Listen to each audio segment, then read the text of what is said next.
Well, we have a surprise for the audience tonight because tonight, is it too early to announce what we're going to do for the finale of the show? No, I think we got to win them back. We got to get these people. Because I was in the mood to play some D&D for all y'all, and but for the first time, because Spencer's also exhausted and rightfully so from doing Harmon Quest, he didn't bring any of his materials. So tonight, Dan is going to be Dungeon Master, and Spencer and I are going to play D&D together.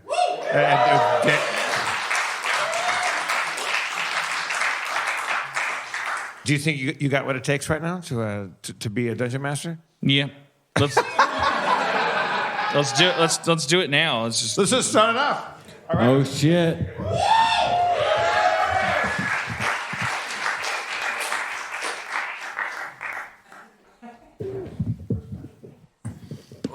Where's Spencer theme?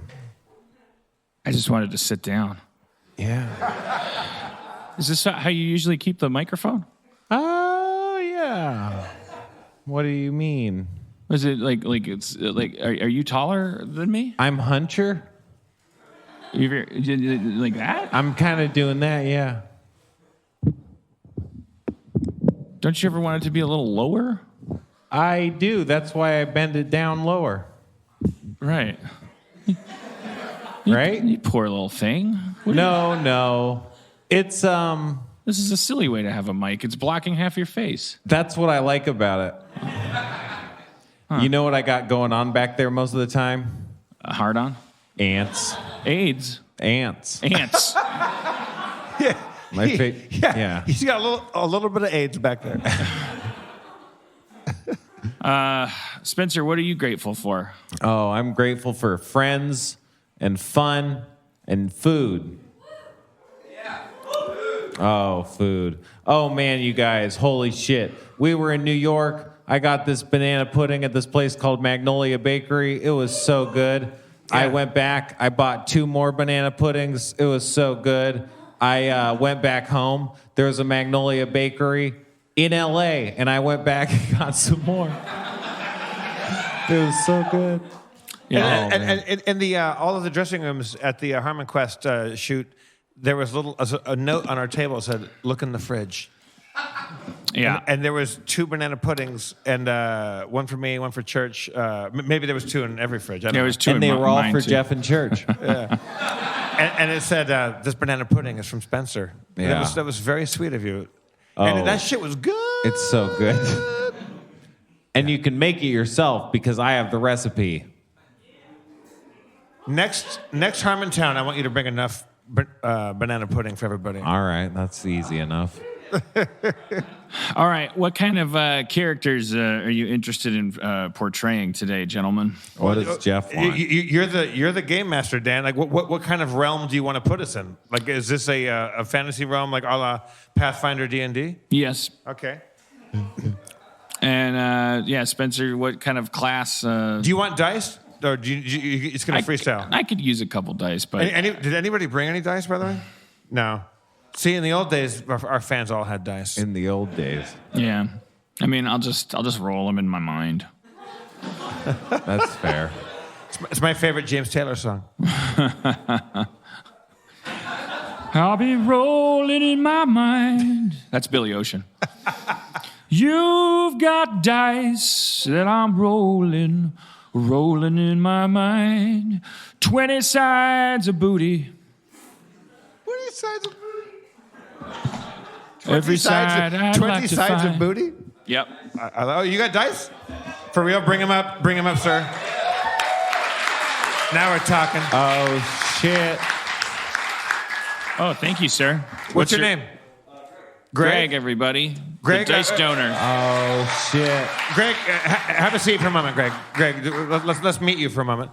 Are you a long-time Harmontown do you come here a lot? No, this is my first time here. Your first time here? Shit. It's not my first Harmontown though. And you had the prescience to bring a sack full of dice. It's in my backpack. Really? Yeah. Fantastic.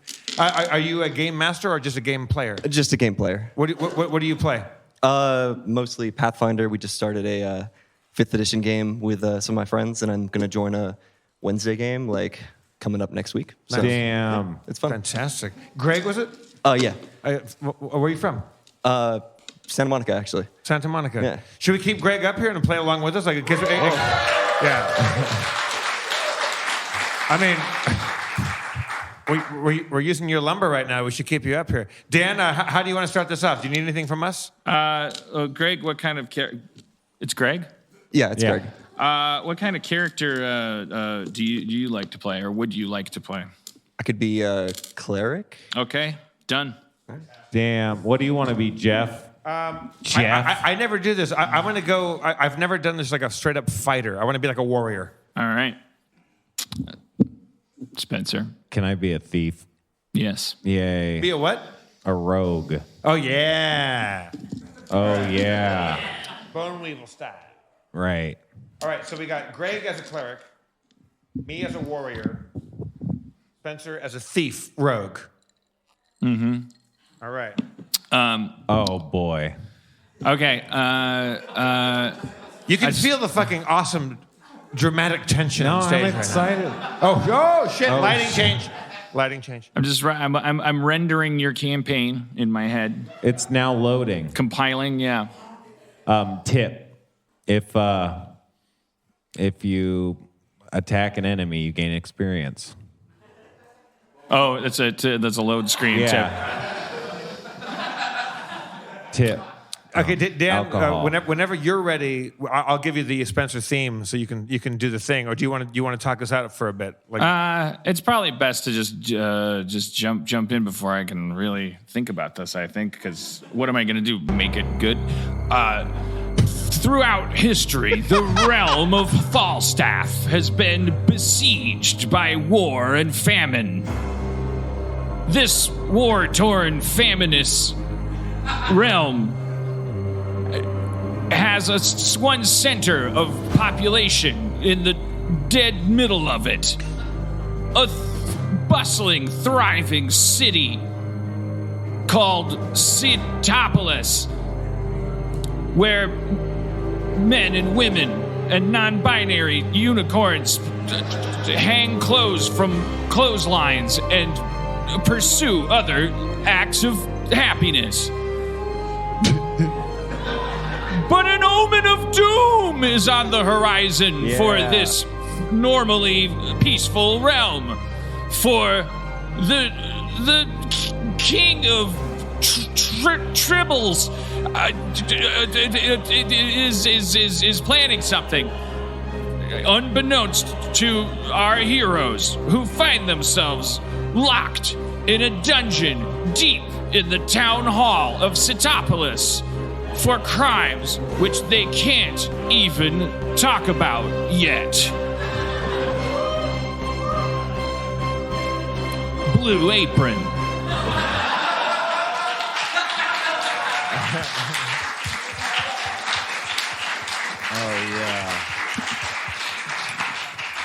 Okay, yeah. So basically, you guys are you're in this jail cell.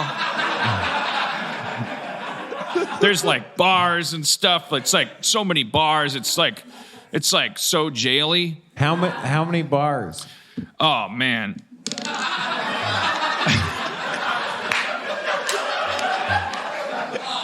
You deduce that there's about 12 bars. Yeah.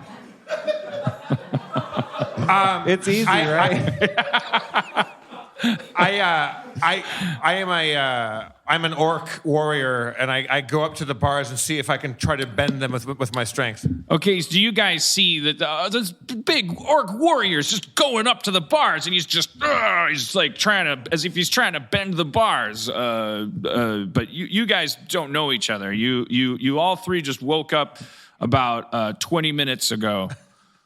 And now this orc fighter's just bending at the bars. You find them immovable. Oh. Hey, Hi. my name's Tom. Tom.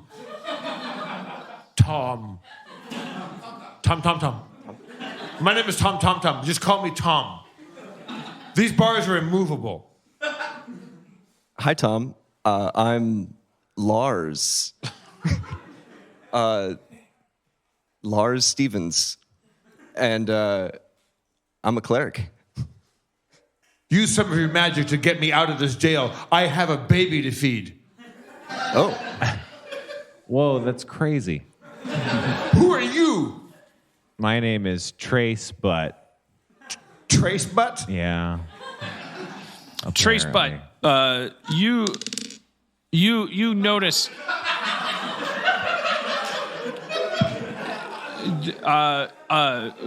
with your as you're kind of casing the jail cell with your thief casing instincts, you see at the bottom of every other one of the bars is a tiny rune.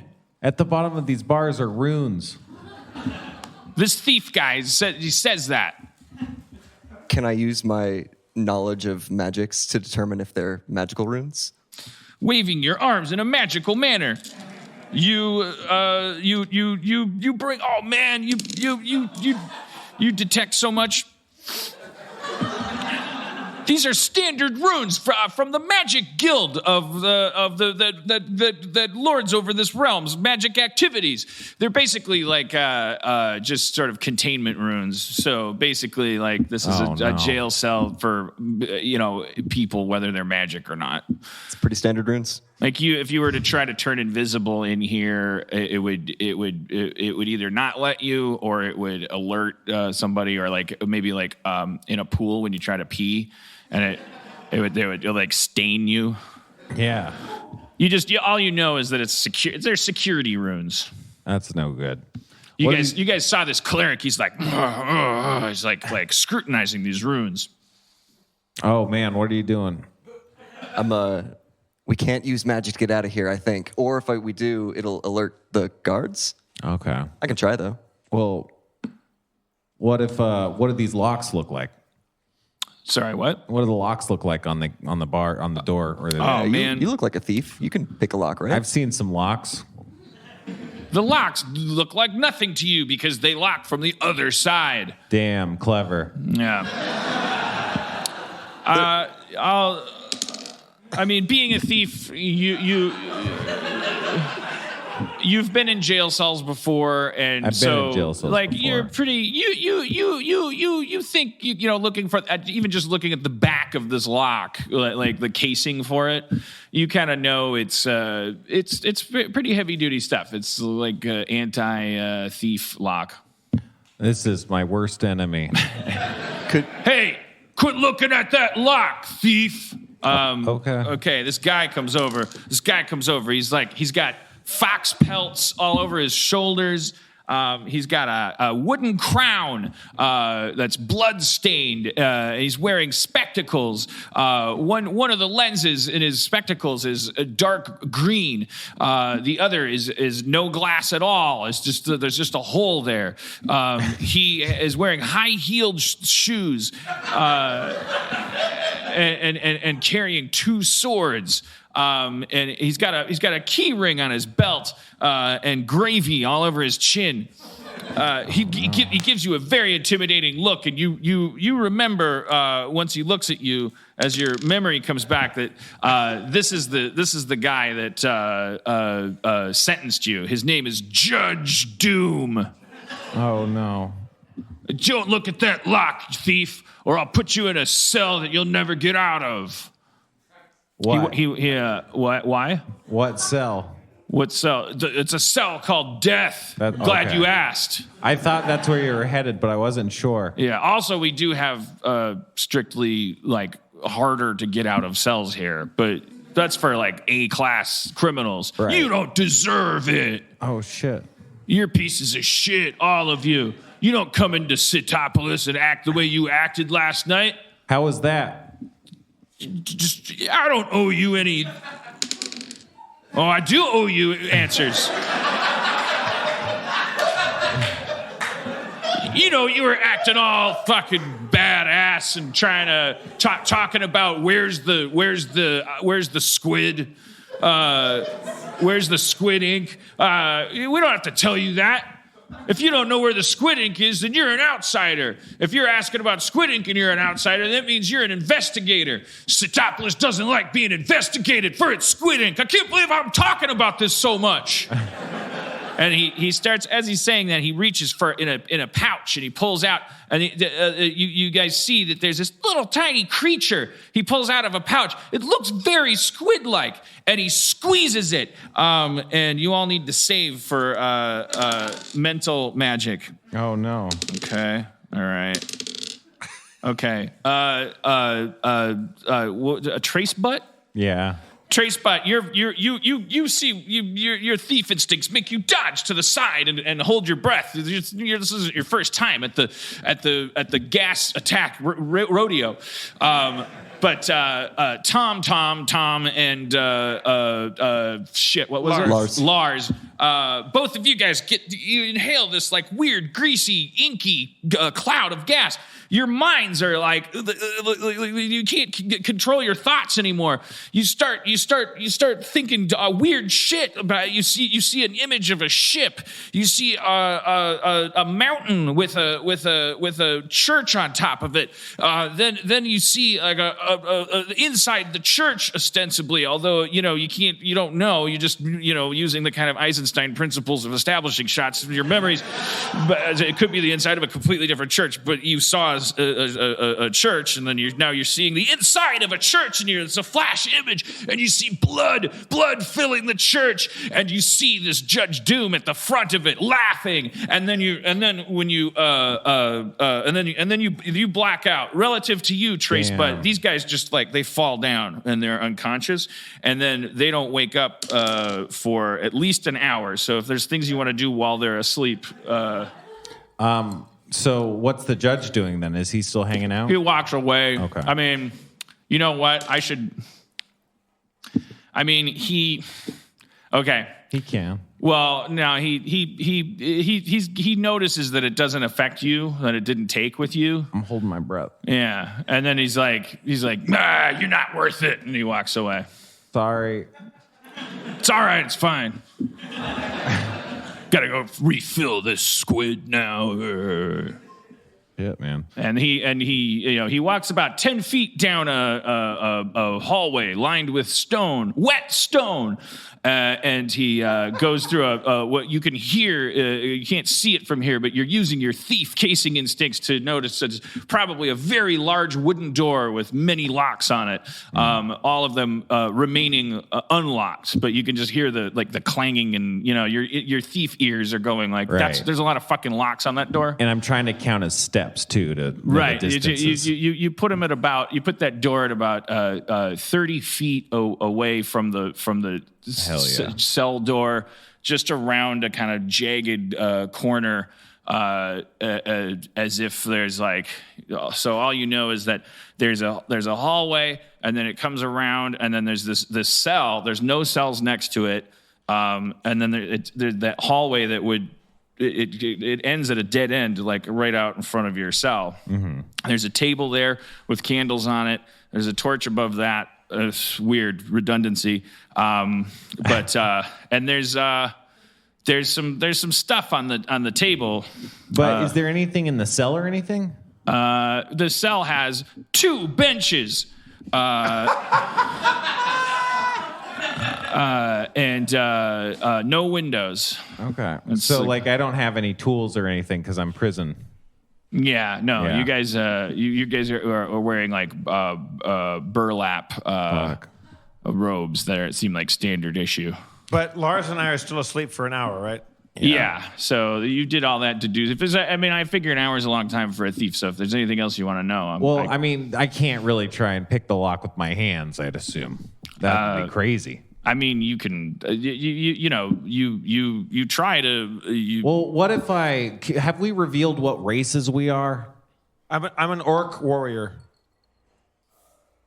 I'm an elf. Can I be a warforged, a robot man? Okay. You do that. How does this? Do I sound like a robot? Yeah. Okay. You're a warforge, a crazy, intricate clockwork man from a strange realm. You're made of metal and things, so you do have powers that other humans don't have, even when you're naked. Can I like try and take my finger off to make it a lockpick? You do that, and you successfully are functioning, but you're unable to pick this lock with your finger lockpick. Damn. Only for the time being, though. It's just a failure in that sense. The door immediately, as soon as you start even looking at that lock, let alone picking at it, that door opens again, and Judge Doom comes back, and he goes like, "What the hell are you doing? I told you the first time not to fuck with that lock." Oh yeah, no, I'm not. Yeah, you got me. What are you doing with your finger? Oh, this? No, this is just normal. Oh man, you must have really broke my finger. You know how these models can be. Yeah. Well, that's totally convincing. Doesn't matter anyway. You're all food for the mother hen. Ha ha ha ha ha. Oh no. And he walks away. All right, well, can I wait for him to walk away, I guess. And then can I try and wake people up? These guys up? You successfully wake Tom up earlier than he would have woken up, whereas Lars continues to sleep. The exact duration of the effect of the squid ink. I don't know what to do, you guys. I feel like, we could just wait it out. But no, we'll get fed to the hen. And you're asleep. I have I have sensed a weakness in one of the walls in this cell. That would be crazy. He successfully convinces you that that's true. That's awesome. What else do you see? I use metal punch, and I punch the west wall of it because I feel I've been scratching it, like writing, like ticking off the days that we've been there, and I feel like the plaster or whatever they've used to make that wall is a little weaker than the other walls, and I use metal punch. Oh, I believe in him. Yes, and I give it everything I have. You hurt your hand. You Lars, got this. Keep it up. Lars, you are now awake. Whoa. I had a dream about a bloody church. Holy shit. Tell me about that. Have you always been a robot? Yeah, but no one paid attention. Oh, okay. When he mentions that bloody church, Trace, but you because you didn't sleep and because he had the image, you're putting something together. You feel like maybe you actually know these guys, that you remember that you came to this town together. And that you were coming here for some reason that had to do, because when he says bloody church, you're like, whoa, oh man. Why are we coming here? You guys hear a distant crowd cheering. Like, it's so distant that they might have been there the whole time doing things other than cheering, but now they're cheering so loud that you hear them for the first time. Oh shit.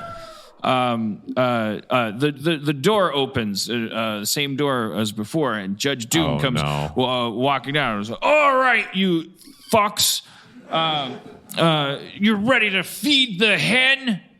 No. Ha ha ha ha! Well, you wouldn't make good hen food if you were ready. Ha ha ha ha ha! Smiggles, Diggles, get in here. These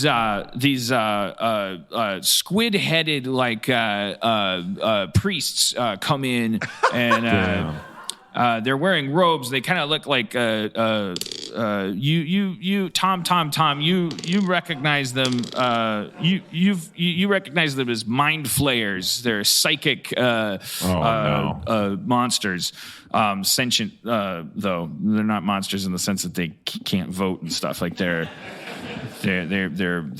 people. They just look horrible, and they like to kill people. They're bad. We shouldn't judge them. I mean, they're probably the heroes of their own stories. But the orcs are terrified of them because they're particularly susceptible to their psychic attacks. But you're not operating at a penalty or anything like that. But they can fuck you up. So Judge Doom is like, "All right, fucks, it's time." And he nods at one of the Mind Flayer guys, and they gesture at the lock, and it clicks, and the cell door opens. It opens wide. Oh, it opens shit. wide as a cell door can open. You're now in an open cell. What do you guys want to do? Should we run for it? I'll defer. Can we run for it? I think we run for it, but we run together. How many mind flayers are there? How many? Oh, there's 2. Oh, man. There's just 2 and Judge Doom. He can see you guys thinking about running. I'm going to hide in the corner. You're going to, in the cell? Yeah.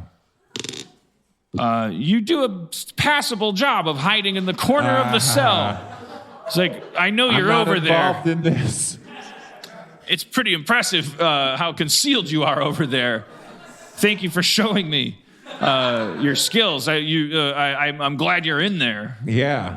Do we have any inventory or just our prison garb? You're just wearing burlap sacks. You have what's called a holdout dagger in your rectum. It's very dull, but it's like you come from a tribe of warriors that you at puberty that was inserted. It stays up there for most of your life. It's honestly more of a ceremony. All right. Well, I take my holdout dagger out of my rectum and also use my I sharpened a toothbrush over time while I was there, and I'm wow. 2-hand fight attack on one of the guards. Okay. I'm a 2-hand fighter. I can't let you pretend that you created a toothbrush. I'm not gonna let you do Yeah, that. it's been one night.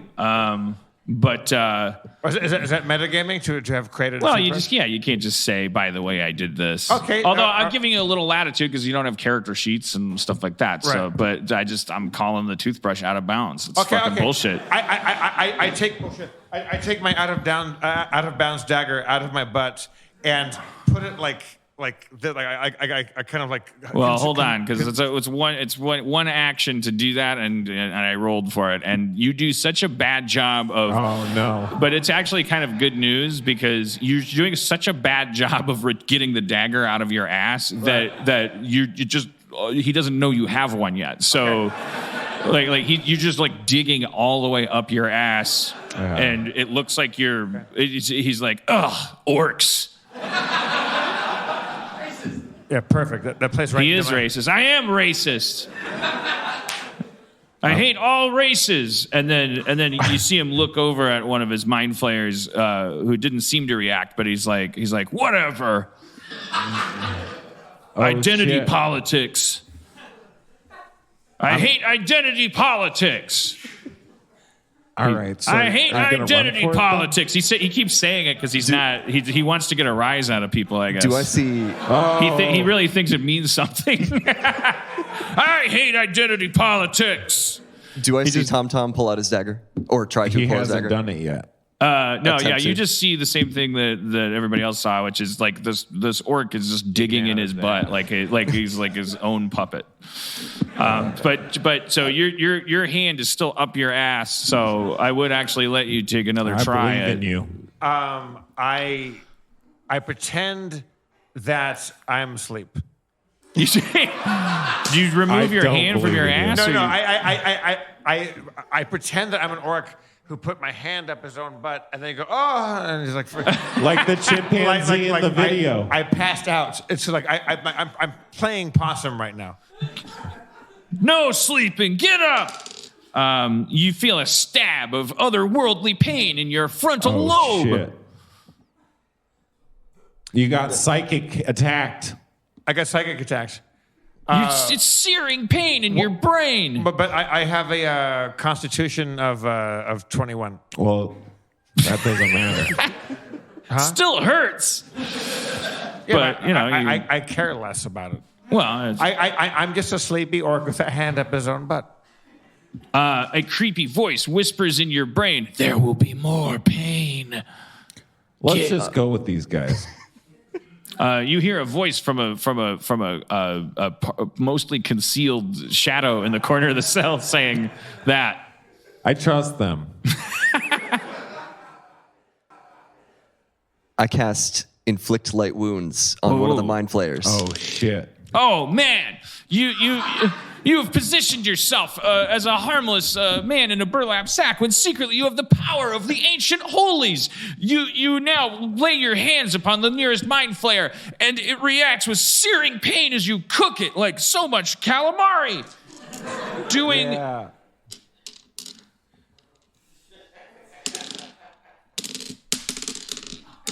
The mind flayer falls back to the wall, spewing blood from its nose, which is underneath its tentacle mouth. But you assume there's a nose under there. There's blood coming out. It's Holy going. shit. I think we can win. And you're next if you don't back off. Judge Doom's like, fucking psychic squid people. If you want something done right, He comes at Lars with drawing his swords. He's doing a 2-sword attack. Oh shit. He misses with one and kind of grazes your arm with the other. Ow, my arm. Doing a moderate amount of damage, but just to your arm, so it's not that big a deal in the grand scheme. Because it's like if your arm was a body, it would have been hit in its arm. Your arm's arm is hurt, but you're okay.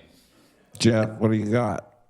I go at him with a because I have no weapons right now except the thing. You're laying on the floor of a prison cell with your hand up your ass. Do you want to roll dice to see if I successfully pull my? Sure, that's what you want. weapon Oh out of yeah, my you butt? whip it out like a fucking like a Kleenex out of a box. So I take out my secret poop weapon and describe it for me. What am I It's looking a at? short, rather blunt, 4.5-inch ceremonial dagger that was inserted into your asshole when you turned 12 in your orc village. It was sharper back then. But it was never so sharp that it tore flesh. So it's really like it's a weapon that is mostly used by the elders of your tribe to terrorize the children, because adolescent orcs are very difficult to manage. So they have these rituals that they use to focus your aggression on the outside world. Well, I use weapon focus and throw it at the what's his name? Judge Doom? Yeah, Judge Doom. Okay. I will tell you that he will make a worse target because, again, this is a very blunt knife. I'll just tell you that, like, if your lore in your tribe understands that in the few stories where an orc actually has to use these things, the most effective use of them is as an assist in melee, like a punching, because it's so dull, but it's sharper than a fist. Okay, so I do because I'm generally like a two-handed fighter. Right. So I would let you throw it, but I'm just recommending you don't throw it at a guy with any armor. But the mind flayers are just squid people in robes. I appreciate your advice. Thanks. I come at with a chop to the throat and a stab with my blunt poop weapon into his midsection. Oh, you karate chop with one hand, like throat, midsection with the. And poop. this is on Judge Doom, huh? On Judge Doom himself, his very self. All right. Well, your chop goes wide, and then your blunt stab misses. I'm sorry. I want you to be rolling better. It's hard. So you miss. It's okay. I was groggy. I just woke up from a little nap. Trace butt. Can I launch myself at the mind flayer, hoping to tackle his head? Yes. It's not a critical fail, but you do a poor job of leaping from the shadowy corner. My plan. Yeah. The robot thief kind of clumsily jangles out of the corner and lands at the feet of the mind flayer. See, it was a trick. I was on your side. Now you guys are gonna die. Shut up back there. Oh no. Nobody grabs that torch. Keep the torch safe. Grab the torch. Guard the torch with your lives. Grab the torch. Oh God. One of the mind flayers, you see him squint and look at Tom, but nothing happens. Oh, shit. He must have remembered his ex-girlfriend or something. Quick thinking. Let's see. Oh shit. Well, the other mind flayer is he's massively wounded and against the wall, but you see him like doing something. It looks like he's healing himself with some kind of like psychic thing. Judge Doom, he does a really good job of attacking Tom. What? He What's my HP currently right now? Full. 40. 40? Yeah, but you better subtract 7 from that. Yeah. Oh damn. Okay. All right. You guys can go. I'd start with Tom. Okay. I do power attack at who am I closest to right now? You are closest to Judge Doom. Judge Doom, power attack, and I just go for like a strangle. Like I use all of my arm strength and just go straight to try to choke him out.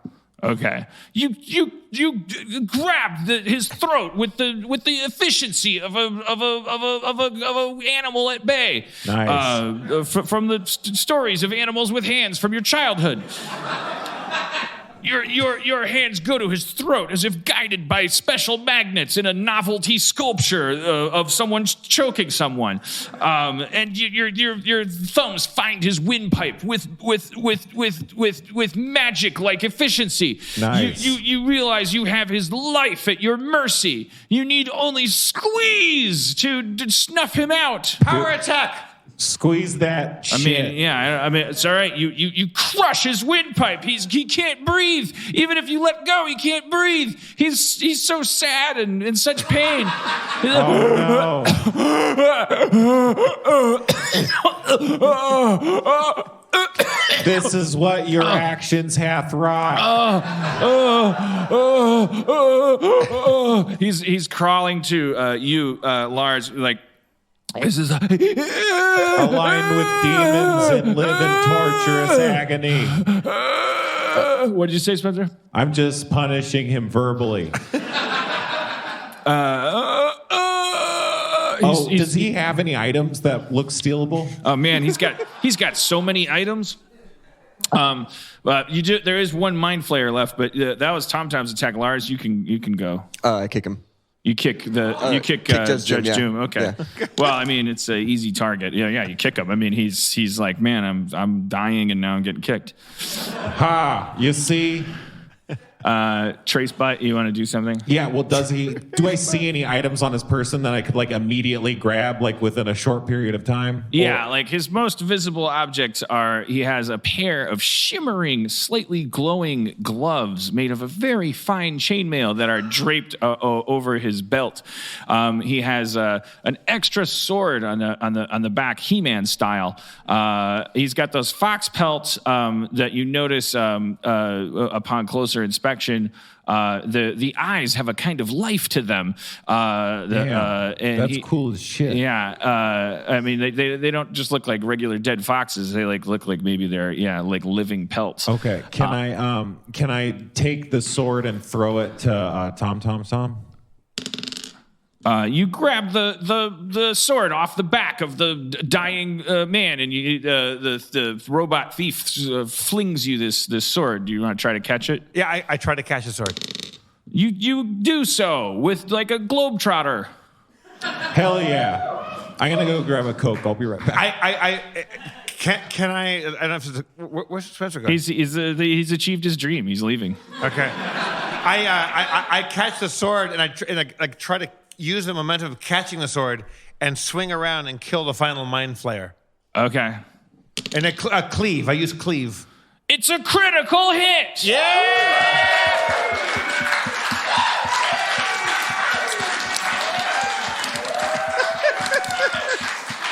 Also, this sword has like some strange magic properties. You hear a voice in your head as you strike saying, "Ah, flesh." And there's like the wound that you cause as you cleave the other mind flayer in half at his hips.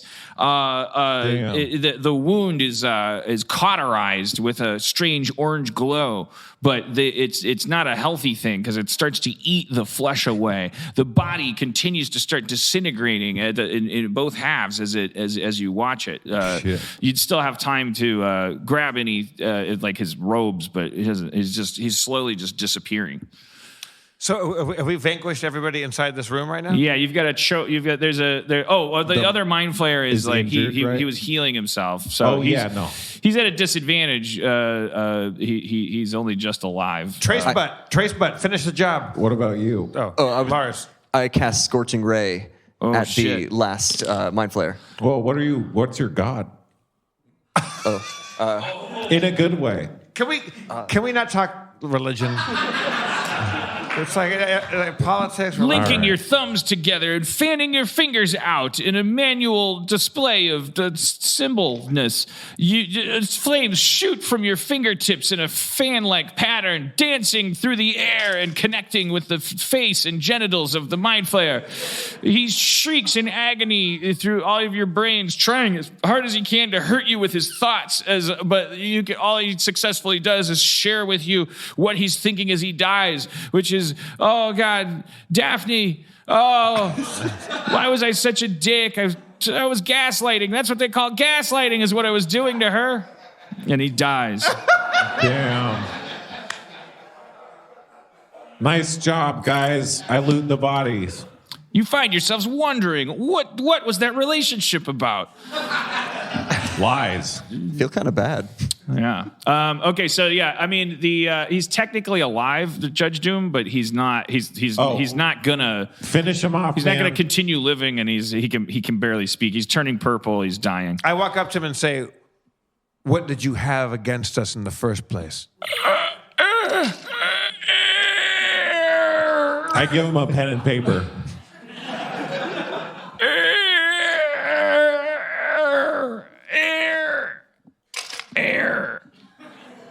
Can I heal him like a little bit just so we can talk to it normally, or?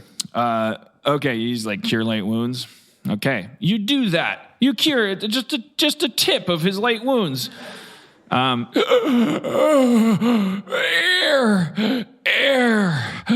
That's what I was saying. I was saying air because I couldn't breathe. Right. But what did you have against us in the first place? I try and grapple him, I guess. You try what? To grapple him. Oh, you grapple him. Okay. I mean, you've got him secured. He's not gonna. Great. You did a good job of. He focused his healing on his trachea so that he could good. speak. Okay. But he's like you've even done a kind of cruel thing where he's able to draw in like 5% less oxygen with each breath that it will take in totality to keep him alive. So he's like still in a perpetual state of suffocation. He's like waterboarding. It would be called simulated death, but he's actually dying. You're torturing him. He's tortured. Are we the bad guys? No, we're good. I think he's been. Well, I mean, I can't judge. I'm a dungeon master, you know. I don't think anyone that imprisons somebody without due process is a very good person. Truly, anyone who allies with mind flayers needs to be killed. And he did call you fuck faces and stuff. Like he was mean, you know. He didn't tell you why you were here. Oh God, I want to die, but I don't want to live. Poke out his eye. Can't. What? I poke out his eye. The robot pokes out his eye with his metal finger.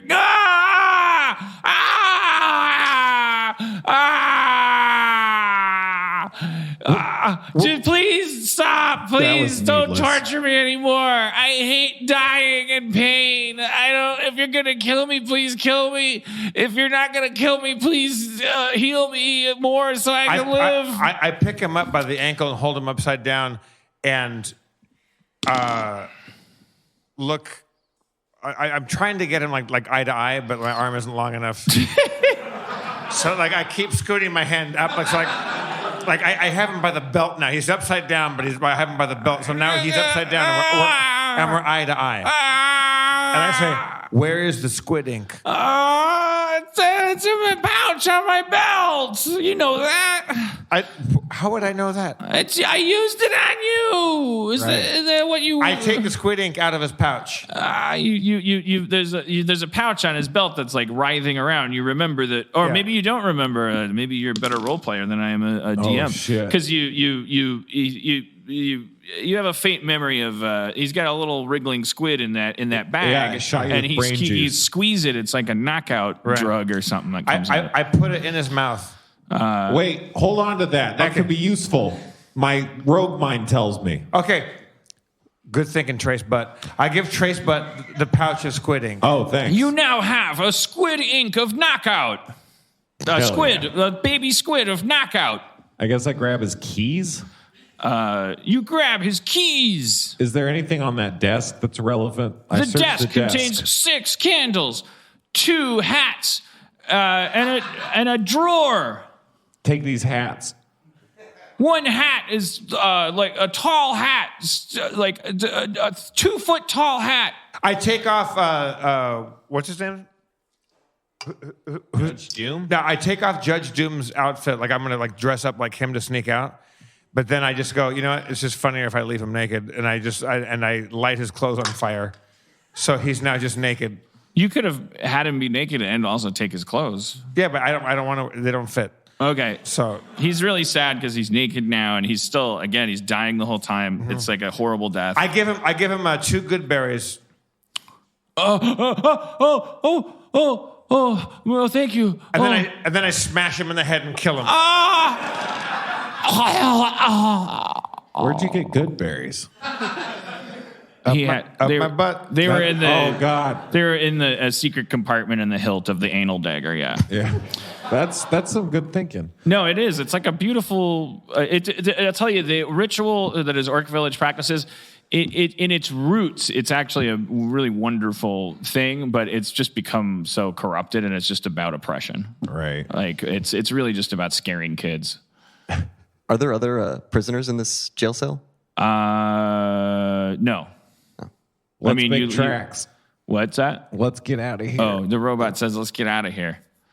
Yeah. So we look for the exit. You guys took those hats. Okay. Yeah, we got I 2 took hats. the hats. Okay. I take the 7 candles too, just to keep the 7 squid. candles. Okay. The candles are in your orc sack. Or no, you don't have an orc sack. You just scoop them up in your arms, and they kind of go out and burn you with wax. But you're holding 6 candles. Hell yeah! All right, you guys head around that hallway, and there's a 8-foot tall, 4-foot wide giant door with 6 locks on it, but all of them are unfastened. Oh hell yeah! This is our lucky day. Yeah. Let's continue onward. Trace Butt goes to the door. You open it.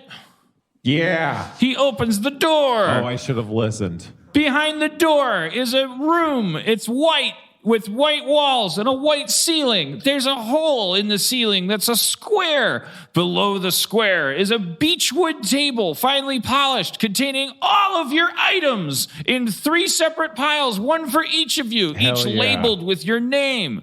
It's all your stuff. And beyond that, there's a door in the north wall that it's oozing with green slime. Oh shit! It's got a little doorway, a peaky hatch in it. There's the room is lit by daylight. That's a skylight above the door. Nice. All right, Well, let's get our stuff. Yeah, we all pick up our items. Okay, you pick up all your items. You have them all. I stand on top of the beechwood table and say, Lars, Trace Butt, stand on my shoulders. You get on top and climb out, and I will use my own strength to get myself out. Here, I'll be on the bottom because I'm the most sturdy. I'll lock my joints. All right, so I get on top of Trace Butt. Lars, you want to climb on top of me? Yeah, I climb up to the top, and can I reach the hole? You can, if you're on top of TomTom, is that you're climbing on top of it? Yeah. You can reach the hole. There's sand above it. It's like a hole to a beach. Is it big enough for me to fit through? Oh yeah, it's like a 3-foot square hole. Oh, I climb up and look for a rope to hand down to my friends. Okay, you pull yourself up with cleric-like agility. It's a sunlit beach. It's actually quite beautiful. There's an ocean. It's a crystal clear blue ocean. You pull yourself up. You hear seagulls and a strange distant sound that you've never heard before. In the distance, like it's just a strange kind of like humming or something. There's a big forest and a road made of pebbles. Is there? By the way, that's how they make all roads. You remember, like it's usually some form of pebble refinement. You're looking for like a rope or something? Is that what Yeah, if there's no rope. Do we have ropes in our stuff? Say what? Do we have ropes? Yeah, and stuff? you each have 50 feet of rope because everyone does. Yeah, Classic. yeah. I throw you the rope. Okay, robot Perfect. throws a rope up. I find a tree to tie it around. We'll just hold it. How heavy are you? I'm just okay. Do a tree. Okay, I tie it around a tree. Wait, what are you doing? It's not polite to ask. Oh. What are you? Are you having the cleric pull you up? Or is that He's looking for a tree to tie the rope right? around. Right. Yeah, you should probably find a tree. You're made of metal. Or like a big rock. All right, so I'm on top of Trace Butt, so I climb up the rope. All right, you do that. You're up. Nice. You also hear this strange sound. It's getting louder now than when you first came out. It's like, Oh no. it's like,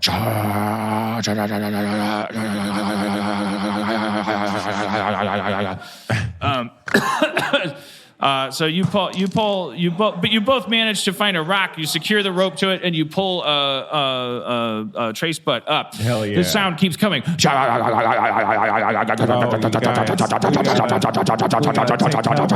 go hide. When you're finally able to pinpoint the source of the sound, you look and you see the strangest sight. It's like a giant dragonfly made of armor and glass, but its wings are not wings at all. They're like javelins that are rotating around. It's a helicopter. Oh no. Your memories come flooding back to you when you see it. The three of you met in Vietnam. Oh no. You're having flashbacks. You're remembering what happened to you. You were part of an experimental drug torture operation adopted by the Viet Cong, financed by the Soviet Union. You were prisoners of war, and you were these things were dripped into your eyeballs, and that's the last thing you remember. But you now realize that your Captain Danderpants is in the helicopter, and your pilot Murdoch is at the stick. They're lowering a ladder down. Get up here, you candy asses! Come on, get up! Let's do it. Run for it. You guys run to the ladder. You start climbing up it. You hear Captain Dandy Pants going, "What the fuck happened to you? What the fuck? You're a robot? What the fuck?" Oh, I don't know. I guess. Lars, sense motive. You have magic, like detect magic. I or detect magic motive. on the helicopter? Yeah, it's weird because you feel like you've had this whole life as a cleric and that you don't know what a helicopter is, but you have more memories from a life where you know what a helicopter is. You have more of a relationship with that identity, this soldier from Vietnam. But I can detect magic still. Yeah, you can totally, and there's no magic on this helicopter. It's like technological. Oh shit. But you feel the Lars part of you kind of receding, almost as if it requires you to believe it's real in order to be real. But it's like currently still pretty real because you just spent all this time in this jail cell. But you also see this look on Captain Dandy Pants' face. He's looking at you guys like he's actually deeply unsettled. He recognizes your faces, but he's like he did not expect to see what he's seeing. What happened to us down there? That's what I was going to ask you. Get in this goddamn helicopter. Come on, we can talk about it when we get to the DMT. See, the drop zone. Come on, you sons of bitches! Don't fucking judge my lack of Vietnam jargon. I was let me finish. I was in Marine boots when your mama's diapers were titty fucking your dad's cum. I don't want to hear your shit. It's hard to be a supervisor of soldiers like you. It makes your mind slip. It's been a strenuous war. This country's fighting itself more than it's fighting the enemy. We don't even know. I'm all fucked up. I got one job I focus on so I can get through the day without putting a gun in my mouth. Take care of my boys. And you're the hardest boys I ever had to take care of, and I love the fuck out of you, but what the fuck happened to you? You got turned into a robot? Get in the helicopter. Come on, Murdoch, go. Murdoch's going like, shit, fuck, yeah, let's go. He's like, the helicopter starts soaring. There's a strange roaring sound you hear to your right. You see a huge swarm of baby dragons is coming out of a palm tree. Oh, no. The palm tree has there was a hinge on the giant palm tree, and a bunch of baby dragons came out of it. I turn over to Lars and Trace Butt and go, I think Captain Dandy Pants is on DMT right now. What? Fuck you! I heard that. Do you know how disrespectful it is to dismiss what we're doing over here as some kind of drug trip? Why don't you just relax? Like you're having a bad trip, man. Like you're freaking out. I'm having a bad trip. You're the one that looks like a fucking pig monster in weird armor. What the fuck happened to you, man? We don't know, or do we know? You guys don't know. No, I didn't think so. I mean, you're just remembering that you were in Vietnam, right? I mean, you share that with them, I assume. Like you're like, yeah, all I remember is being in Vietnam, but then we woke up in this cell, but we kind of have these identities. Yeah. So you kind of do your best to relay to him everything that you do know. He's like, God damn it, Project Omega is live. We gotta warn the president. I cast guidance on Murdoch so he can escape from the dragons. Oh, that's nice of you. Yeah. You do a really good job of like so Lars, you're like it's like the best I can describe it is like lactating mothers like as you continue to breastfeed the casting of spells, you can tell that it's important to keep it keeps you remembering Lars's life, and you're kind of like in this weird halfway spot where you're like half this Vietnam soldier named Diggins and half Lars. I remember. But you're able to cast this spell. It very clearly works. You guys see like magic energy come out of his hands. Captain Dandy Pants is like, what the fuck? What is that? Commie energy? Holy shit, your fucking hand's got pink shit coming out of it. And but it clearly makes Murdoch a magnificent pilot, and he flies through these like canyons and is evading these baby dragons. Baby dragons, what the fuck? Captain Dandy Pants gets on a heavy machine gun. It's mounted in the back of the helicopter.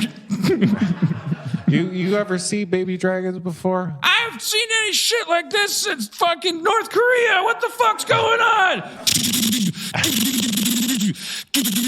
If it fucking moves, then it's a commie. Fuck this shit. God damn it. I love America. I'm fucking going insane. I can't believe there's baby dragons in real life. Holy shit. I should have loved my children. What's Project Omega? We'll talk about it in the debrief. Stand down. Take that morphine. Or don't take it. It's addictive. I'll take it. Okay, he shoots the baby dragons, and the baby dragons kind of recede. That was kind of a strange thing. Like the baby dragon attack didn't seem very confident. So the helicopter's taking you over it doesn't look like Vietnam. It looks like Palm Beach, and it just takes you along the shoreline, and then it takes you to this, it looks like an American military base circa 1970, and you land. Man, this is nuts, right? Do I remember ever seen anything this from before? Do we? Lars, you remember you're still like floating halfway between like being Diggins and being Lars. You're like you can equally remember being born in this like little hamlet of in this like Middle Earth type realm where your parents were persecuted for being witches, and so you swore revenge and you ran away, and you were raised by this weird coven of all women, like that were like super progressive and resented your maleness, but also knew that in a misogynistic world, their greatest weapon would be like a male, like kind of priest that they could send out on secret missions. So they did love you, but they were like in a weird, ironic kind of Judi Dench, James Bond relationship. They were like not intimate mothers to you, so it's crazy because you were raised by all like super powerful, confident women, but they were very like distant, like they didn't want to like attach to you as a person. So you're really kind of fucked up, but you're also like super powerful. Like you're really good at focusing what would have been your male rage and your misogyny into like these like powerful magic attacks, and like you hate yourself for having a penis, but it's like really effective. And you're able to climb walls, and you if you meditate for an hour, you can turn into a bat, and and it's also clear to you. It's like like that's your whole life, but then you also remember being Diggins. You're like, you were born in New Hampshire. You came out when you were 13. It was 1963. That was not well received, and so you ran away from home. You went to New York. You started working in a diner. You lied about your age so you didn't have to get a work permit, and you worked at a bakery. And then the draft came along, and you actually volunteered because you're like, fuck making cookies, and you wanted to do something meaningful with your life, and part of it is like proving that you're trying to you obviously can't tell your fellow soldiers that you're gay, but you like inside you're like, I'm gonna fucking be a hero. I'm gonna save this country, if not for my future gay children, then at least for myself, like, because I can't wait to like be at the be in this big dramatic like war and like come home alive, and then take my Purple Heart and be like, by the way, I'm a gay soldier. Like you're kind of looking forward to that, but you ended up getting assigned to this like weird special ops team, because you're really good, because you have like this, you're not afraid of death, because you're like, why do I even want to go home where people hate me for something I can't control? It's fucking gross. But you love America because you love freedom, but it's like so hypocritical. So you're like, I'm either gonna die a hero, and you have a note sewn into your underwear that says, by the way, I died fucking gay, fuck you, America. But you hope no one ever finds it, but you're like, fuck it, like I kind of like, it's a win-win. That's your catchphrase, is it's a win-win. It's like that's your lock and load. You're like this guy that you're the guy that like scrambles into the like booby trapped holes with two guns, like what's his name in Platoon, and you don't give a fuck, man. You're like, they call you the Weasel, and but it's like really affectionate because they're like, fuck, man, we got the Weasel, like that's why we're gonna win. They don't have this guy, and so you actually feel a fraternity with your brothers here, Duke and Nuke. Duke, Nuke, and Diggins, like you guys used to be part of what they called the Fantastic Four, but like you guys went on this one mission with Lieutenant Hammer, and he got his arms blown off when he fell for the oldest trick in the book, baby carriage. Like, oh no, he's just like, sometimes this war is like coming home, and then he heard this baby crying, went up to the carriage and fucking blew his arms off, and he was like, doing the whole thing where he's like, you hear this high pitched ringing in your ears while you're like watching him look. He's like, where are my arms? And it's like. And then he fell down, and then you held him, and you had to like overdose him on morphine and promise him that you won the war, and he fucking died, and that was in this weird like kind of like pirate cove kind of town that you guys had been sent to off the coast of Vietnam. You guys were sent out of Vietnam from a military base into a place like somewhere in the ocean where you're not supposed to be, where America is not sanctioned to be having a war. But like, who cares, right? Because that's what Vietnam was all about, man. But so you're remembering all that stuff, like at the same time. At the same time, it sounds like. Yeah. You guys are on the tarmac. You're getting out of the helicopter, and like Captain Dandy Pants is like he's got this look on his face. He's like, gentlemen, and he's like looking at you. You can see there's fear in his eyes. He's like looking at you guys, and like he's looking you up and down, and he just doesn't fucking understand what's happening. Is it a Man in the High Castle situation? You asked that. Hey, you seen this show? Can I get another drink? I kind of talked for a while. I haven't seen that show, and neither has this guy. So I'm sure it's based on a book that was available back then, but I can't answer that question as your dungeon master. That's fine. Captain Dandy Pants goes, am I gonna have any trouble from you, gentlemen? He's really scared. I think I need to sit down. That's a lot to process. Okay. Well, yeah, I think you need to be sat down. I just want to make sure this isn't some kind of trick or something. Name, rank, and serial number. Tell me you are who I think you are. Before I take you into the bunker. Because, you could be like Terminators or something. My name is Tom Duke Thompson. First Sergeant Marine. Tell me what happened to us at the Battle of Lumpy Bratwurst. Sir, we got our asses kicked at the Battle of Lumpy Bratwurst, sir. We're surrounded by a shit pot of Chinese. Good to have you back, Duke.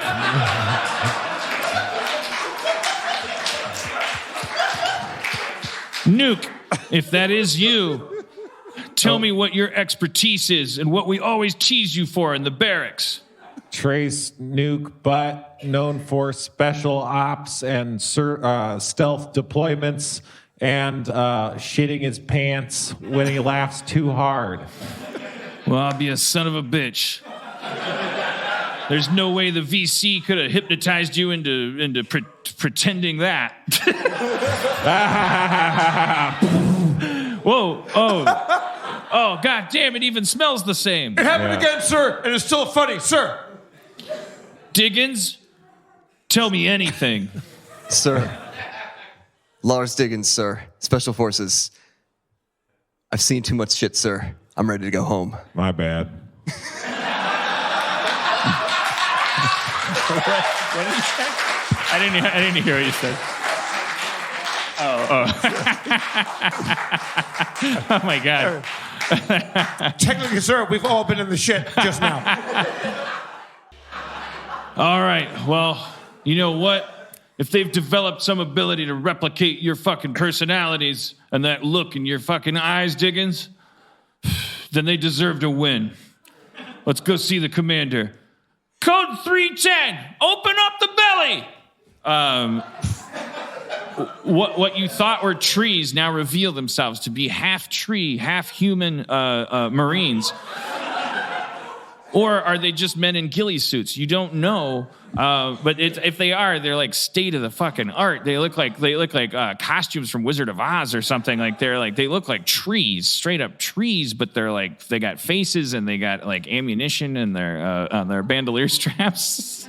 You think to yourself, like, why would you go to the trouble of disguising a man as a tree and then put like fucking belts and shit on him? But then you think, hey, anything can be on a tree. What does a birdhouse make people go, hey, why is there a house in that tree? It doesn't. It's like, what about a little kid? One of them has a kid up in his branches who doesn't seem to even understand that he's climbing a marine. They start moving, like, whereas before they moved, like, you didn't even notice them. They were just like, oh, of course there's 2 trees on this beach adjacent 1970s Marine base and a tropical Vietnam coast base. So they go over to these rocks and they touch the rocks, and these like panels open on them, and they're doing something. They nod at each other, and they press something at the same time, and this big giant door starts opening, and there's like a klaxon sound, and it's like, so this big door opens up, and there's a staircase going down, and Dandy Pants starts heading down. And the helicopter starts taking off. Murdoch goes like, "Hey, keep your cocks in your socks!" And he takes off. You too. Dandy Pants looks back at you and goes, "Gentlemen, we don't keep Lady Liberty's mouth open in this fucking cockstorm. Yeah, man. She's open wide for you. You gonna go down her throat or what? Come on." Let's go. I think I find that offensive. Well, it definitely like Very offensive, actually. you go numb for that stuff, but it's like it's definitely an unapologetically homophobic culture. Like, like people are just constantly calling each other fag and gay and implying that they're weak and all this stuff, and it's like it drives you fucking nuts. But like it is what it is. And I was raised by women, so like yeah. Well, that's your super other misogynistic too, your yeah. other half was in your Diggins half. You were just raised by mom, pa, kind of like it was just a regular kind of. Like Norman Rockwell kind of upbringing. If it weren't for your gayness, it would have been a privileged life. But your honesty, your compulsion to be who you really are and not put up with torture of like having to conform, like whereas no one else does, it made you go like, I'm not going to do this. And my mom and dad say they love me no matter what. Like your mom told you once, she said, "Son, do you know what love is?" When you were like 11. And you were just having weird feelings, like you didn't know if they were normal, you didn't know who to talk to about it. But your mom said to you once, "Son, I want you to know what the definition of love is, like unconditional love. It means if you ever killed somebody, I would help you bury the body. It wouldn't matter to me if I thought you were right or wrong. I don't care if you turn out to be a serial killer. I would still try to keep you alive as long as possible. I would take a bullet for you. You're my son, and I love you." And then when you came out to her, she acted like you were a fucking monster, and it broke your heart. It was terrible. Like she obviously was either lying about the like the death thing, or she really hates gay people. But in any case, it was just like you just fucking. Of course, you ran away. You had to. Like you didn't. It wasn't even out of spite for them. It was like out of pain. Like you had to like start a new life on your own as a child. You were just a kid. And so now, but. What if she just like really wanted to be an accessory to murder? Yeah, I know. So that's one of the questions you ask yourself. It's like maybe my mom just wanted to like really hoped I would be a serial killer. Like maybe she was more just disappointed. It really fucks with you. So like, but you're in the army, but you're not out. You're not openly gay. It's literally against the rules. Like they would kick you out of the army if you said that you were gay, or if you like yeah. I think you've gotten way accustomed to like keeping things way at a distance. Like you don't even like flirt around with like your closest friends, like knowing like there's something that you have that, but you do think after all the shit you've been through with these guys, you one thing that you refuse to do is like when they talk about pussy and stuff, like, "Oh, I can't wait to get back stateside so I can take a labia and put it on my mouth and go," like.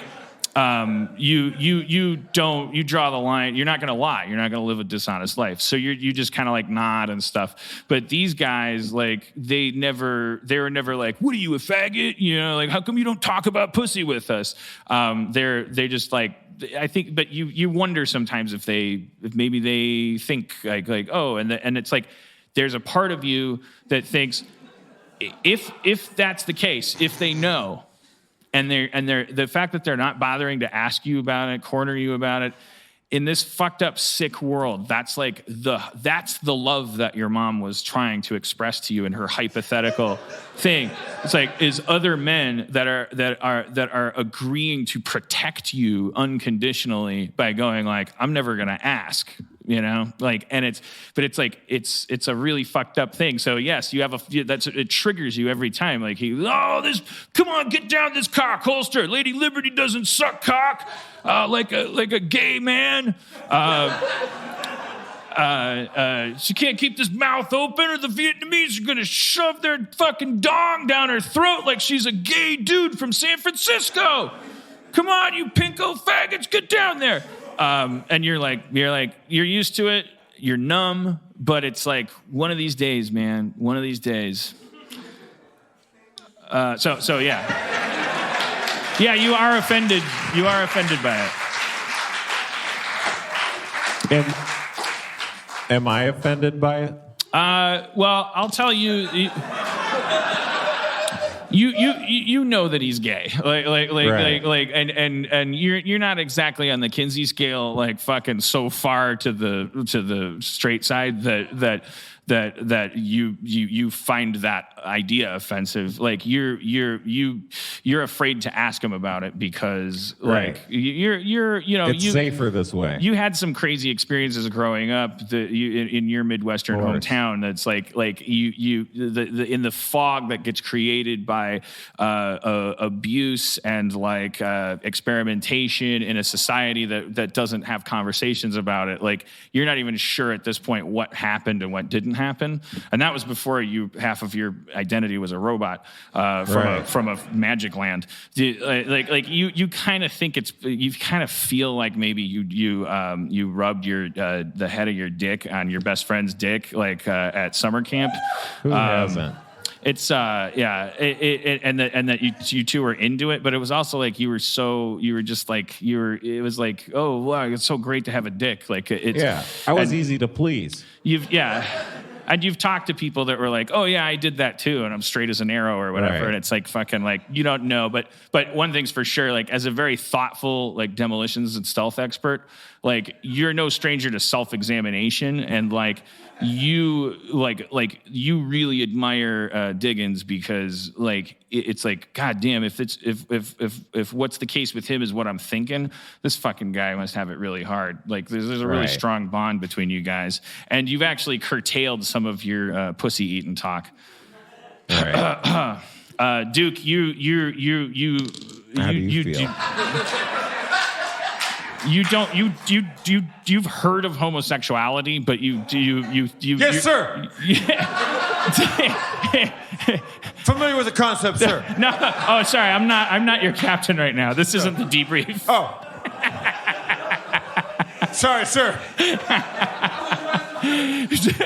Duke, you've heard of homosexuality. Yeah. Sir, yes, sir. We've got a special mission for you, boy. You're going behind enemy lines.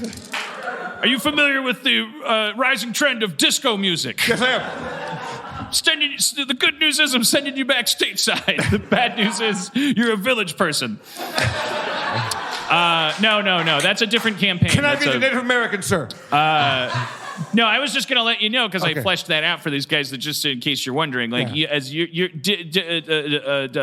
the Vietnam soldier, you just so you know, you don't know any of that stuff that I was just talking about. You're oblivious. You think that Lars Diggins is you think he's boyish, like he's a Boy Scout. That's why he doesn't like to talk about like clits and stuff. Yes, he seems very innocent.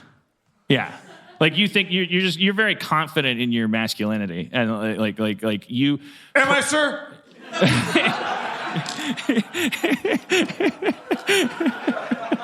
I love the idea of this like platoon in Vietnam. It's like the guy. It's still all officially homophobic, but it's like all like intimate. Like Duke, you're familiar with. Listen, my sense of masculinity is a moving target, sir. The goalpost keeps moving. All right. So, anyways, so you guys go down these stairs. They're familiar to you. Hey, yeah, sir. Are we back on Project Omega? Yeah. You're going down these stairs. This Project Omega is not. I mean, that's not what this is. But those hangar bay doors close behind you, and just before it would get pitch black, these like fluorescent lights like click on, and the stairwell goes down, really far down. Like, wow, what a lot of stairs. Like you can't help but imagine. Like, wait, when we get deployed, do we have to go up all these stairs? Table talk sidebar. Yeah. Do we still have our like magical weapons from the previous thing? Are we? You do. You guys have all this equipment. He's still a robot man. Yeah. Okay, What is okay. my? Yeah. You're still an orc. You're like touching your lips, and there's like tusks coming out of your lips. Okay. It's you can cast spells. Like I don't know what to tell you. pretty good. And you know that it's like somehow not normal. Okay, I got you. And so does obviously your superior officer. Okay. But I will say that mentally, Captain Dandy Pants. yes, Captain D&D Pants. I will say that just to note mentally, you two. I guess this is maybe a little meta. Maybe I shouldn't be telling you this, Oh but shit. I'm also kind of thinking out loud. But you guys are your American soldier memories are like very quickly. Your bodies aren't changing, but your minds are getting more and more like you're forgetting your life in this realm, like where you had your regular biographies. Like for instance, you know how you were abducted as a child, and when you were still human, and taken to a weird cave where a dragon that commanded a bunch of golems that were like emancipated, like they're like iron golems that had like freed themselves from their creators, Like Solo. and they belong to some probably Star like Solo. Wars I haven't story. seen it. But they did like fucked up shit Wolverine style. Obviously, it was kind of like like they turned you into a robot. Not bad. That's why it's not technically your race, that robot thing. That's why I'll we take thought it. you were human for a little bit on the jail cell. Yeah. Until you took your Inspector Gadget finger off. It's helpful that way. Yeah. All right. Well, why are we forgetting our other memories? Do you guys know that we also have alternate memories related to our fantasy backstories? Yes. Do you have a spell that makes us remember those better? I seem to remember when I cast spells, I cast light. Not that. What the fuck? Jesus goddamn Mary and Joseph. This guy's Sorry, got sir. magic. We should find out what magic he can cast, and it's mission critical. You're goddamn right. It's mission critical. I don't know what the fuck happened to all you guys. We God- have alternate backstories. What's wrong with your voice? You sound like a goddamn robot. You're telling me, Sarge. All right, open up in there. It's a weirdly primitive system for all of this to do. He yells, "Open up in there," and a kind of submarine style door opens, and you guys go into. Well, let's see, we've got like a bomb shelter. There's just concrete halls painted like a drab green, and there's like a guard there with a gun, and he sees you guys and he starts freaking out. Mama, mama, oh mama, oh mama! Get a hold of yourself, fucking seaman. What the fuck? I didn't transfer from the Navy for this. God damn it! You know that all branches of our armed forces have to have equal claim on this unique division, and that we the Navy people have to guard this door. I told you you're gonna see fucked up shit. Why are you acting like that? Oh mama! Oh mama! Oh mama! You're fired. Get out of here. Report to the firing office. Oh, what do I tell him? Tell him the truth. Tell him you don't belong here. Tell him you can't work here because you freaked out when you saw these guys come home. Okay, all right, okay. Am I in trouble? Well, you're fired. Jesus, I mean, that shouldn't be a good thing for you. Okay, well, can I have one more chance? What kind of fucking military commander would I be if I gave people second chances after they scream mama when they see robot people come through the door? Yeah, but I'm just fucking, all right, fuck you. Just this once, you little faggot, you little gay faggot, you fucking homosexual faggot. I make eye contact with Diggins. He gives you a look like I get it. Like don't fucking like Maybe even more subtle than that. Yeah, but it's more subtle than that. Like it's again like you don't know if I But cast calm emotions.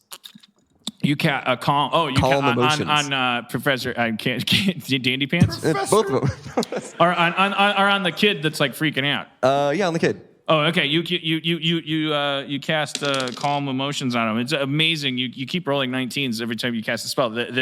You just like do a fucking like Return of the Jedi fucking gesture that nobody even knows, and like the kid's just like he just snaps to it and goes like, "Sir, we work in extraordinary circumstances.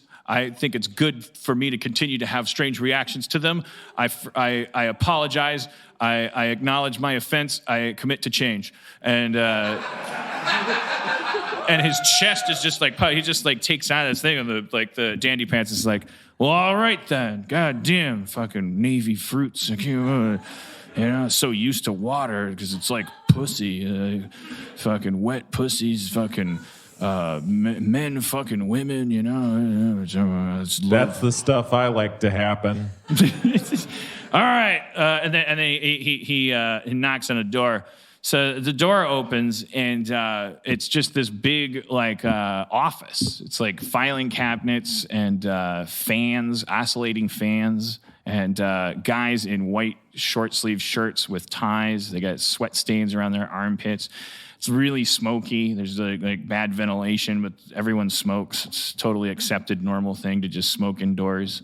And there's a lot of ashtrays, a lot of cigarettes. Duke, it makes you want to smoke a cigarette. You're a smoker. I pull out a cigarette. Well, you don't have any cigarettes on you because I pull out a cigarette out of somebody else's mouth. The kind of guy with horn rimmed glasses and white, like you pull a cigarette out of his mouth and he's like, "Hey, Don't mess with the orc. And I stick just one orc tooth out of my lip. Like He looks at Dandy Pants, and Dandy Pants gives him this look. It's just like, just fucking roll with it, you bookworm.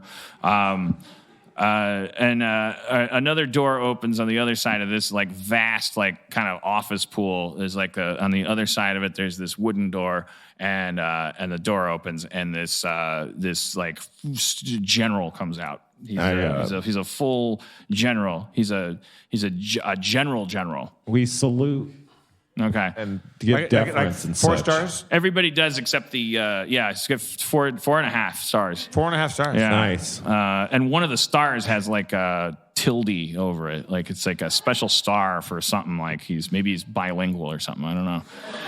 But everybody, all the military people, like the guards and stuff by the water cooler, they all snap to attention and salute. So does you guys feel compelled, like through your training, you like salute the white shirted guys. Like they're scared of this guy, but they're civilians apparently because they don't salute. He steps out. He looks at Dandy Pants. He gives him a nod. Dandy Pants about faces and leaves through the door that he came. He's gone now. Yeah. And the general goes. He looks up and down, looks at you guys, and goes, "So it's true. Well, I'll be a hot fucking butt in a Mississippi nut." All right, boys. Let's start untying this monkey's fist. And he head nods you in his direction. Okay, I go in that direction. Okay, Sir. You walk through the office like your rogue-like instincts, also your stealth special forces training. You're kind of like looking around. You see on pieces of paper or on these desks like it looks like a normal office, but the materials on the desks like are like have like really weird like kind of like runes and shit on them. It's like you just get the impression that these guys are in the business of studying like weird shit. But that they're technically normal people studying it. So you get to that end of the office area. You go into this dark room, and it's just like a big, vast, empty like onyx chamber.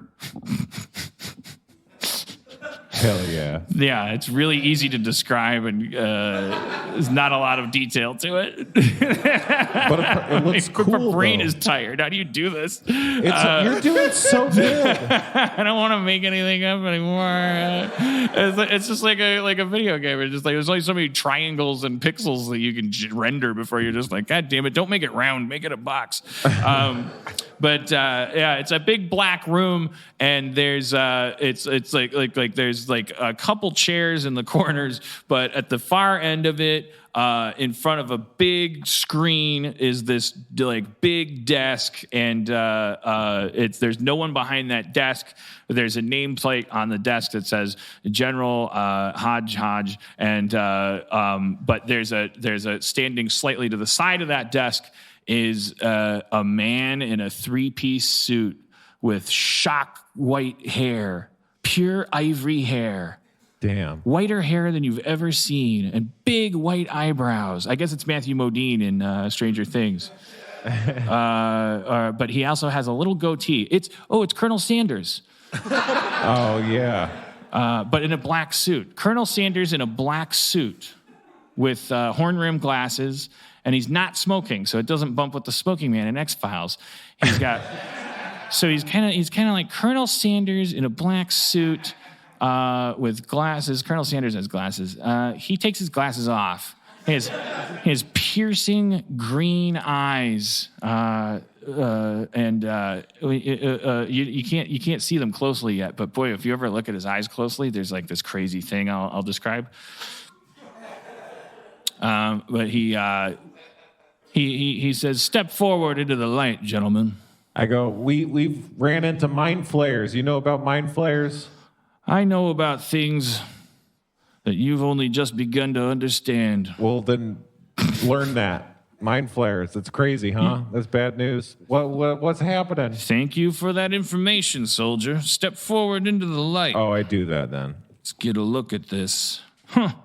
Project Omega in all its glory.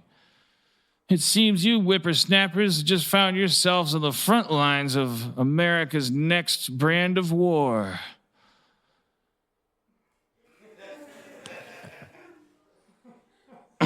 What is that? I cast finished thought. You do an amazing job, but you're an orc fighter, so you're just kind of like, you just grunt at them. Okay. Huh? I'm suspicious of Colonel Sanders, so from the darkness, I'm going to cast Detect Magic. Him and the General, actually. Oh, you cast Detect Magic. Okay, interesting. So, Colonel Sanders, not magic. Like you're sweeping around the room. Are you trying to disguise that, or are you? Well, I'm doing it in the darkness. You're doing it sneakily. Yeah. Are you? Is your objective to not? Yeah, definitely. Be known, so you're okay taking a penalty for that reason. Sure. Okay, so anyways, you're fine. But yeah, so the Colonel Sanders is not, he's not magic, and the General Hodge is not magic. Nothing in this room is magic except for a flower pot by one of the chairs in the corner. It has a strange plant growing out of it, and that screen behind the desk. It's that's magical, and then there's a plant that's magical. So that's I'm glad you did that. Boy, I was really hoping you did that when I designed this room. Oh, damn. I elbow Tom and I say, "Hey, there's something up with that plant and that screen." Yeah. I'll distract Colonel Sanders while you go over to the plant. Okay. Yeah. Feels like the rogue should sneak over there, though. I'm going to do it. Okay. Hey, so I just start engaging Colonel Sanders in conversation while Trace Butt, or is it Nuke? You're Yeah. both. You're both. wait. No, Diggins. No, you're Diggins. I'm digging it. You're Diggins. What are you? What are you doing? You're. I'm just gonna distract Colonel Sanders while the rogue goes over there and checks out the. How are you distracting him? I drop a knife out of my butt. You had put the knife back in your butt. Yes, well- using your kind of orc instincts. Yes. like just at some point. Yeah. Okay, you summon otherworldly anal reflexes to eject the dagger from your ass onto the onyx floor of this strange room. It definitely does a great job of distracting Colonel Sanders. He's like, well, I'll be a Alabama side sloper. Side sloper. He waves at the general like he snaps at him. The general it's like rustling with the thing, and it's like he pulls out like a strange kind of like bag that looks like it's made out of chamois material, like when you like chamois your car. Yeah. And but it's like a forensic bag, but it's like leather. I don't know. And he takes it over, and he's got like a weird like forceps that he had in his other pocket, and he holds up the butt dagger, and he goes like, do you remember that being inserted in your anal cavity, soldier? I have no memory of that, sir. I just know that it's been there since time immemorial. What do you recall about your childhood, soldier? And I glaze over and realize I have no memories at all of my childhood. Okay, so during this distraction, Yeah. which is so you wanted this was a distraction. Yeah. What did you want to do during that distraction? You're gonna go like To the plant. You're gonna go over to it physically. Sure, I'll look at the plan. Okay, you're walking casually over to the plant, and they are very distracted by this thing, and so you walk over to the plant. The plant, it looks like a kind of like a giant version of a bamboo shoot. You know, like when bamboo is first growing, it's just like this little pointy thing with like little things. I don't know what a bamboo shoot looks like, but it's a giant version of that coming out of a medium-sized pot, and it's like a very rich green with like a beautiful kind of like tropical orange to yellow like accent on the edges of the leaves, and it's just a vibrant plant. I reach out It's growing in sand, like I reach white out and sand. Say what? and I touch it. You touch it. Yeah. Okay. Okay. When you touch it, you feel like incredibly rejuvenated. Like not in terms of health, like any wounds that you sustained or any fatigue in your muscles. But you just feel like you could like take on the world. Like you feel incredibly confident. Like it's like a crazy otherworldly morale that you've taken on. Like you just feel fucking like methed out. Or How big is this plant? it's like the growth is 3 feet tall, coming out of a 11-inch pot made of standard terracotta. Can I like It's about hide it? 13 inches in diameter. Can I like hide it behind my back? You're hiding the plant behind your back. Yeah. Okay. But you're just standing in front of the plant. Like Sure. you walked over there, you And looked then at it, now you're you maybe touched I'll- it. And now you're okay. Yeah. So they're looking at the dagger. So they're back to this. That's happening during all of that. Right. So now back up to this point where you're saying, yeah, I have no memory of my childhood. Which childhood? Exactly. Which childhood are you talking about? My orc childhood or the fake childhood that you implanted in my memory? Project Omega. Your Project Omega. Wait, I reach over and I pull off the goatee. I tug at the goatee. I tug at your goatee. What the fuck? No. Ow! It doesn't. Of course, it's no. Like. You remind me of a certain judge that I remember. Oh shit. And I see the green eyes of Judge Doom. You can't say. You can't. You can't do that. What? You use your I statements. Okay, are you Judge Doom? Judge Doom. Yeah. He looks at General Hodge, and Hodge goes like, the reports say that the VC baddie that was one of his right hands, Judge Doom. Sounds like you tangled with some bad boys. I don't know what you're thinking right now, young man, but I give everybody 2 goatee tugs. That's 1. Go ahead. I use my second goatee tug. You know, I don't know why I do it, why I give everybody 2. I don't give them a third is my point. I hope you got all the goatee tugging out of your system. I turn to General Hodge, and I look at him. Does he have any facial hair? General Hodge has a pencil mustache, but he's currently looking over at Diggins and I see you're availing yourself of one of our perks. What? Feel good? What is it, sir? That's Uncle Sam's finest vitamin. What is that? The Valor Aloe. Hell yeah, that's cool as hell. I Oh, wanna it gets a touch lot it. cooler than that, gentlemen. It also gets a lot worse. And now that you've proven to be worthy test subjects, it's going to get worse and worse and worse. And better and better and better.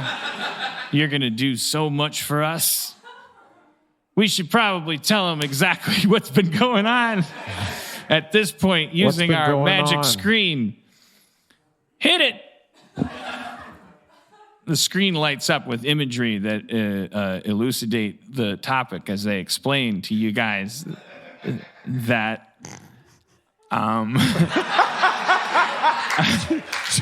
Don't fail me now. that the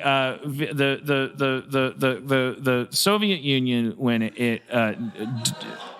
when it dug into Vietnam and Korea, it started realizing long before the Americans knew it that a Cold War was a losing one for the Soviet Union, that capitalism was probably going to work. Because, I mean, you know, we all know that now. Look how happy we are. But they knew that they were, you know, it wasn't going to work in a square-on fight. So they started digging down into the earth in the places like Cuba and North Korea and the like, and they unearthed a subterranean cavern when they dug down into North Korea. And found a dragon egg, and they heated it up with an electric blanket, and they put it in an incubator, and they studied it, and it started to crack and hatch.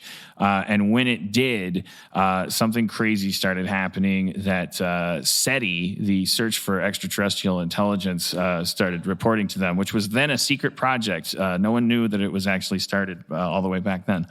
That they were starting to report like weird, like their equipment that they used to scan for intelligence in outer space was actually picking up this weird signal that they first mistook for like, is there alien presence like 2 feet outside of Earth's atmosphere that we can't see? But then over time, they started realizing that there was this throbbing presence, this signal that was previously unknown to mankind that was emanating from the Earth itself, that something was happening. So over time, what they realized is there was some kind of like awakening of magic energy that was happening at the point where this dragon egg started hatching. So they stopped incubating the egg and took it to a secure facility. More on that in the third adventure that we'll do New Year's. But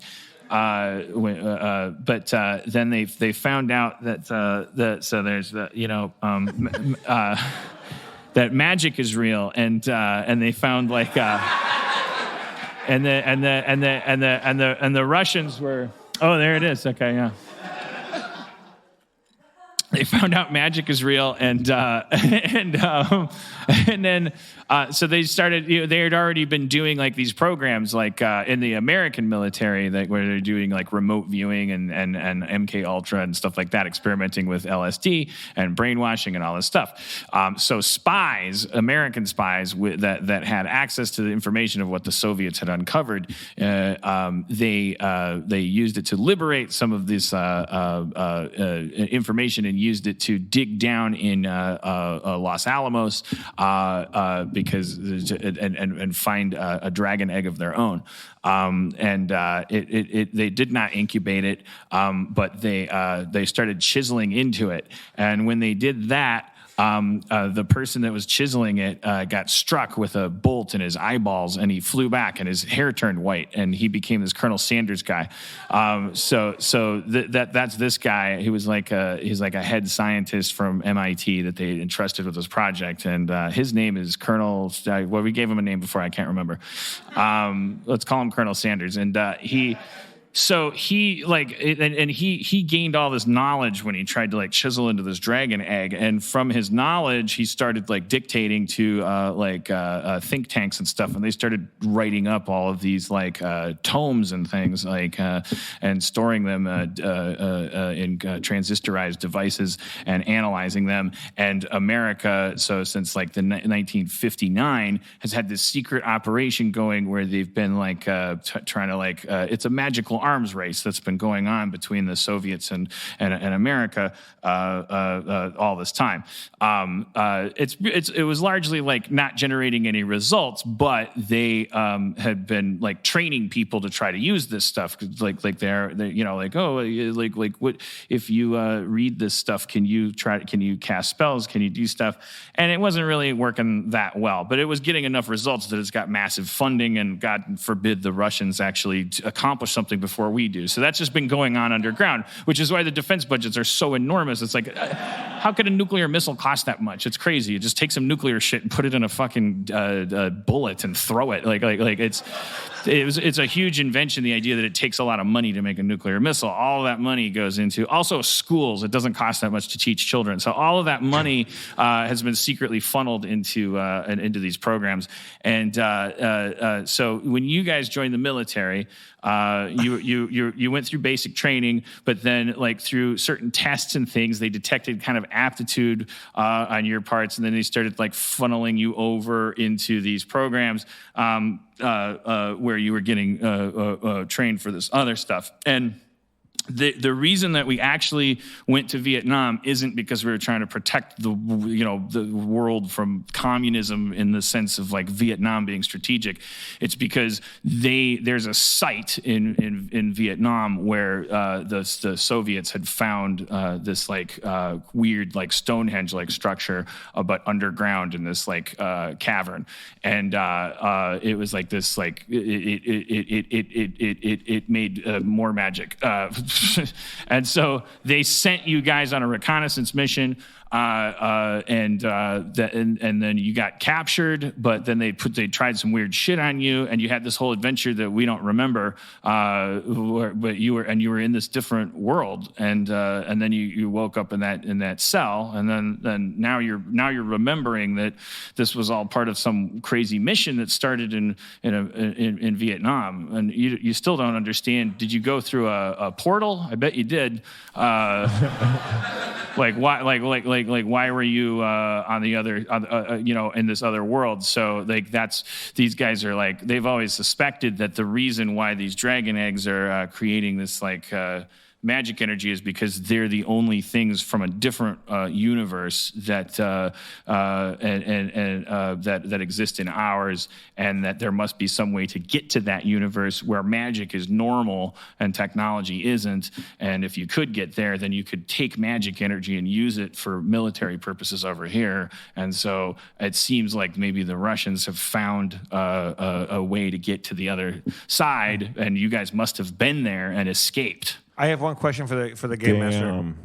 I have one question for the game master. Mm-hmm. Whose turn is it? Cliffhanger! All right. Oh, shit. Oh, we did it. We made it till 10 o'clock. We fucking did it, everybody. Give it up for Greg, everybody. Greg has brought the dice. Oh, yeah. Lars Diggins. Thank you, Greg. Spencer Crittenden, your game master, or no, your game player. The game master, Dan Harmon. Zach McKeever, Chris, Church, Nolan, everybody here at the Dynasty Typewriter. I'm your comptroller, Jeff Davis, your game master tonight, and Mayor Dan Harmon. Yay. Thank you all for coming. Drive fast. Take chances. Have a good Thanksgiving. Be grateful for whatever. Don't fight with your families. It's not worth it. You did great. Did you get your dice back? Zach, you got beats? Lay it on me.